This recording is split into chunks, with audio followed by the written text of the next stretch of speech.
Salut les amis, on se retrouve pour une nouvelle vidéo, où on va parler du match Paris Saint-Germain-Tottenham Hotspur. C'était le premier match de la saison du Paris Saint-Germain, la saison 2025-2026, mais on peut également considérer ce match, et moi personnellement je le considère, comme le match qui boucle un petit peu notre saison dernière. Une victoire du Paris Saint-Germain au pénalty dans un match qui a été extrêmement compliqué, et franchement le PSG mérite sa victoire, je vais pas dire le contraire, mais c'était clairement pas notre plus belle performance.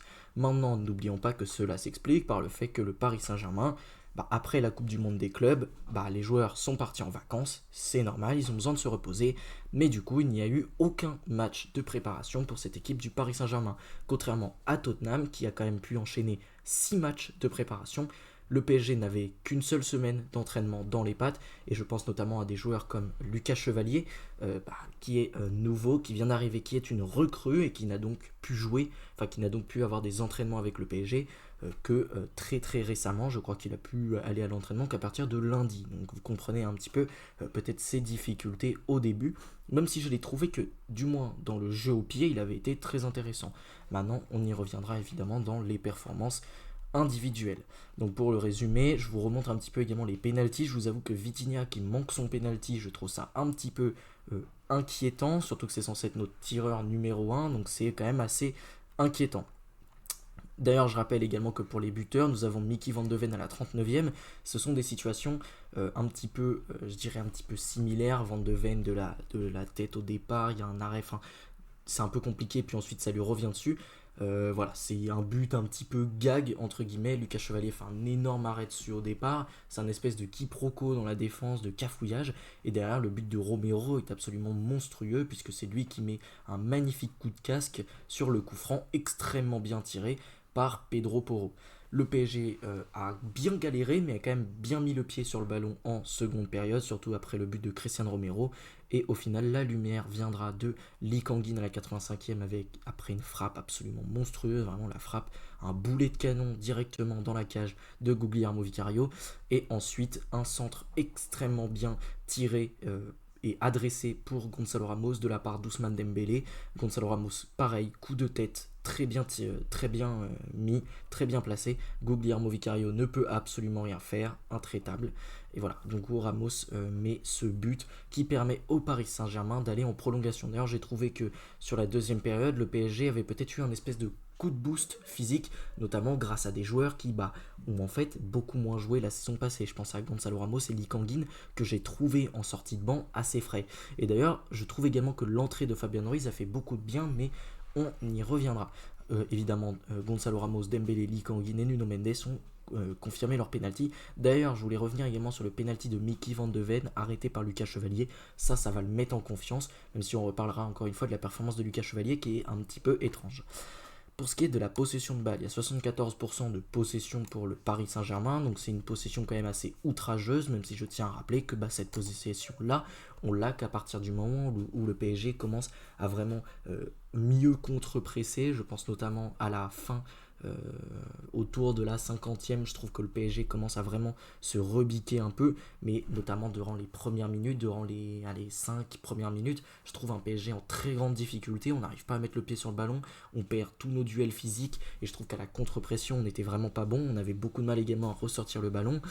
Donc en fait, Tottenham a quand même fait un match plutôt intéressant face à nous. Ils nous ont posé beaucoup de problèmes. Surtout la défense à 5, elle nous a vraiment fait très mal parce qu'on avait beaucoup de mal à mettre de la vitesse dans nos transitions, à mettre de la vitesse dans nos phases de jeu.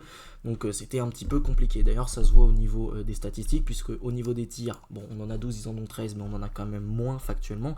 Et au niveau des tirs cadrés, on en a 3, eux en ont 5. Par contre, sur les occasions de but, on n'en a qu'une. Maintenant, si on regarde un petit peu les statistiques détaillées, quand je vous ai dit occasion de but, on n'en a qu'une, ils en ont qu'une. Mais voilà, quand même sur les passes réussies, on est quand même à beaucoup plus. Même si le PSG a eu quand même plein de moments avec des phases de possession, mais il y a eu pas mal de fois où c'était quand même assez stérile. Par contre, sur les corners, on en est à 7, Tottenham en est à 2, mais voilà, sur les coups de pied arrêtés, il faut dire qu'ils nous ont fait quand même assez mal. On y reviendra évidemment. D'ailleurs, sur les tirs bloqués, pour vous montrer un petit peu cette statistique, le PSG était en grande difficulté face à cette défense basse et très très regroupée de Tottenham, puisque sur les tirs bloqués, on en est à 5 contre 3 pour Tottenham. C'est vrai qu'on s'est beaucoup de fois retrouvé dans ce genre de situation. Pour ce qui est des compositions, alors voici la composition qui était alignée par le Paris Saint-Germain au départ. Je vais rapetisser un peu ma tête pour que vous voyez bien également la composition de Tottenham. Mais du coup, on avait Lucas Chevalier dans les cages qui a la note de 5,5, ce qui est assez faible. Alors il y a eu son très bel arrêt face à Richarlison en première période. Il y a eu également son arrêt du coup au départ sur Mickey Van de Ven. Puis malheureusement ça revient dans les pieds de Van de Ven. Pas de bol pour le coup. Mais par contre, sur le deuxième but, je trouve, désolé, mais je trouve que son intervention elle est très douteuse. Ça a été dit notamment, si je me trompe pas, c'était Paul Choucriel qui disait que c'était un petit peu bizarre, je suis d'accord. Je trouve son intervention complètement ratée sur le deuxième but, surtout que oui, Christian Romero met un très bon coup de tête, le coup franc est très bien tiré, donc finalement il ne peut pas vraiment intervenir. Par contre, il peut peut-être vraiment faire opposition avec son corps, comme l'a fait quelquefois Donnarumma cette saison. Et du coup, Lucas Chevalier, moi je trouve qu'il se trouve complètement sur le but. Maintenant, je trouve que balle au pied, il a été quand même intéressant. Il y a également 3 arrêts pour lui. Donc voilà, c'est pas non plus, tout n'est pas non plus à jeter, mais il va falloir vraiment faire très attention parce que dans les phases de coup de pied arrêté, on sait que le PSG a été parfois en difficulté et malheureusement Chevalier, il nous a montré ce soir qu'il pouvait également être en difficulté aussi. Pour ce qui est de la défense, j'ai trouvé Achraf Hakimi en très très grande difficulté. Sur le début de match, il perd énormément de ballons. Sur ses dédoublements offensifs, je ne le trouve pas forcément ultra tranchant. J'ai trouvé que défensivement, il avait été en très grande difficulté face à Jet Spence. Et offensivement, toujours face à Jet Spence, j'ai trouvé en grande difficulté. Il a perdu énormément de duels physiques. Maintenant, sur la fin de match, ça a été quand même beaucoup mieux pour Achraf Hakimi qui s'en est vraiment mieux sorti dans la seconde période. Marquinhos également, alors j'ai trouvé que voilà, comme d'habitude à la relance avec son compère William Pacho, ils avaient été plutôt performants, mais c'est vrai qu'il y a eu beaucoup de duels défensifs qui ont été bien joués. Je trouve également que sur la position de la ligne du hors-jeu, ils ont été assez performants. Il y a eu beaucoup d'hors-jeu pour Tottenham en début de match, et ça a été fait grâce à leur alignement, mais le problème c'est que cet alignement, il t'a parfois fait mal, et c'est vrai que sur certaines phases de contre-attaque, t'aurais pu te retrouver vraiment en grand danger, notamment sur l'occasion de Richarlison. J'ai trouvé que Pacho également avait été plutôt intéressant, même si voilà, il y a ce carton jaune pris, mais ça aurait pu être mieux, notamment je trouve que Pacho, peut-être sur le premier but, se manque un peu dans son intervention sur Van de Ven, même si je pense qu'il peut pas faire beaucoup mieux. Et maintenant je trouve que, alors c'est pas forcément de la faute de Marquinhos et de Pacho, je sais pas qui devait être vraiment au marquage de Christian Romero, mais pour moi dans les duels aériens notamment, j'ai trouvé que l'absence de João Neves nous avait fait très mal, et c'est vrai que Christian Romero qui se retrouve littéralement tout seul au second poteau, ça m'a fait un peu de mal. Nuno Mendes également a été en difficulté défensivement, même si il s'est quand même un peu remis, mais voilà, j'ai trouvé qu'offensivement également il n'avait pas eu un apport absolument dingue, et j'ai trouvé que globalement la défense n'avait pas fait un excellent match, et je trouve que Hakimi passe totalement à côté de sa rencontre, même si ça a été mieux sur la fin, et Mendes globalement fait un match assez moyen. Il a eu des fois où il s'est imposé face à Kudus, des fois où il s'est complètement troué. Voilà. Au milieu, j'ai trouvé Désiré Doué vraiment pas bon. C'est le joueur qui a perdu le plus de duels. Il a eu quelques occasions, il a tenté des trucs, mais globalement, c'est des centres où il n'y a pas grand chose à faire. Un dribble réussi seulement, 3 passes dans le dernier tiers. Il y a eu quand même une belle occasion à mettre à son crédit à un moment où je crois qu'il y a une combinaison entre lui, Barcola et Warren Zaïre-Emery pour donner à Kvaratskhelia que j'ai trouvé complètement en dessous sur ce match. Vitinha, lui a été élu homme du match selon FotMob. Je vous avoue que je l'aurais peut-être donné à Lee Kang-in, qui fait une très très belle entrée. Vitinha, le joueur qui a réussi le plus de patchs dans le match, ok, 84. Mais moi j'ai trouvé que par exemple, il aurait peut-être pu donner un peu plus de verticalité. Il donne cette passe décisive pour Lee Kang-in, mais c'est pas la passe décisive du siècle, on est d'accord. Maintenant, c'est vrai que quand on a eu besoin de remettre le pied sur le ballon, Vitinha a été quand même assez précieux. Il a également fait pas mal d'efforts défensifs. Il s'est battu, même s'il a perdu quand même pas mal de duels, notamment des duels aériens où malheureusement il n'est pas en réussite. Par contre, c'est vrai que sur les passes dans le dernier tiers, il a été plutôt intéressant. Il a quand même essayé de créer du jeu, et sur la fin de match, lorsqu'on avait beaucoup plus le ballon, il a quand même souvent essayé de trouver des passes extrêmement dangereuses, donc c'est intéressant, mais pour moi c'est pas lui l'homme du match. Warren Zaïre-Emery a une note anormalement haute. Je l'ai trouvé en première période vraiment très emprunté, notamment techniquement, où je l'ai trouvé assez en dessous. C'est vrai qu'en deuxième période, encore une fois, j'ai trouvé qu'il y avait du mieux, et surtout j'ai trouvé que c'était l'un des rares pour le coup qui dans le duel physique me semblait pas trop à la ramasse. Un tacle réussi, deux actions défensives 4 récupérations, c'est pas trop mal. Il a quand même essayé de se battre physiquement. C'est vrai que techniquement, il a été quand même assez emprunté. Et je ne l'ai pas trouvé très bon, mais pour moi, c'est pas une alternative de suffisamment haut niveau pour ce PSG. D'ailleurs, j'ai trouvé que l'entrée de Lee Kang-in avait fait beaucoup de bien, ainsi que l'entrée de Fabian Ruiz à la place de Gvicha Kvaratskhelia, du coup avec un Doué qui était repositionné en attaquant. J'ai trouvé que l'entrée de Fabian l'avait fait beaucoup de bien, il a fait une entrée vraiment intéressante, 7 passes dans le dernier tiers. D'ailleurs, il fait partie de l'action sur le but de Barcola qui est enlevé. Alors oui, il est hors jeu, mais n'empêche que c'est quand même lui qui sonne entre guillemets la révolte avec cette occasion, puisqu'on voit les joueurs du PSG se disent ok, c'est hors jeu, mais voilà, on commence à se créer des occasions vraiment dangereuses. Et j'ai trouvé que vraiment au milieu, il a fait beaucoup de bien. Il a trouvé de très bonnes passes, notamment je me souviens de Ibrahim Baye, où des fois il avait été extrêmement bien servi par Fabien Ruiz. Donc ça, c'est intéressant. Barcola, je l'ai trouvé assez emprunté également. Il y avait des fois où il battait son vis-à-vis, mais des fois où je le trouvais un peu lent, notamment sur le dernier geste ou l'avant-dernier geste, où je l'ai trouvé des fois euh, pas ultra inspiré. Et il y a des fois où il faisait juste n'importe quoi et où il perdait des 1 contre 1 qu'il aurait pu totalement gagner à la base. Donc ça, c'est un peu dommage. Et c'est vrai que ces poussées de balles, des fois, c'est quand même un peu honteux de pousser autant sa balle et de se faire complètement rattraper par le défenseur. Et Barcola, apparemment, il sort sur blessure. C'est dommage parce que pour le coup, je trouvais que c'était pas l'ailier le plus mauvais ce soir. Mais voilà. Ousmane Dembélé, il y a eu beaucoup de décrochages, mais il faut rappeler notamment que sur l'action de Richarlison, c'est lui qui perd la balle, bêtement en plus sur un décrochage où il nous met en très grande difficulté.